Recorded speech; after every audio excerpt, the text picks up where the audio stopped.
આમ આદમી પાર્ટીએ બોટાદમાં કડદા પ્રથાની જે વ્યવસ્થા છે એની સામે આંદોલન કર્યું અને એ આંદોલનમાં ખેડૂતોને મારી આપણે જોયા છે એ વિડીયો, આપણે જોયા છે કે કેવા બર્બરતાથી અત્યાચાર ખેડૂતો ઉપર થયો. આ ભાજપની સામે અવાજ ઉપાડવો એ પણ બહુ મોટો ગુનો છે. એ વાત ભાજપના અહંકારી નેતાઓએ ગુજરાતના લોકોને કહેવા માંગે છે કે ભાજપ સામે બોલશો એટલે તમને લાઠીઓથી મારવામાં આવશે, તમારી પર FRI થશે, તમને જેલમાં નાખવામાં આવશે અને કાયદાની તમામ કલમોનો ઉપયોગ કરી અને વધુમાં વધુ સમય તમને જેલમાં રાખવામાં આવશે. ત્યારે આમ આદમી પાર્ટીએ ગુજરાતના ખેડૂતો માટે આ લડાઈને વધુ મજબૂત કરવાનું કામ કર્યું છે.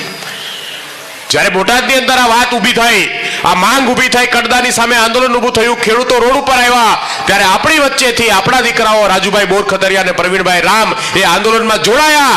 એમને પણ એમની ઉપર પણ લાઠીચાર્જ થયો, એમને જેલમાં નાખવામાં આવ્યા. આજે આ બંને સાથીઓ 108 દિવસની જેલ કાપી અને આપણી વચ્ચે છે ને આજે પણ ગુજરાતના લોકોના, ગુજરાતના ખેડૂતો માટે સતત આ યાત્રા લઈને નીકળ્યા છે, આ સંઘર્ષ કરી રહ્યા છે.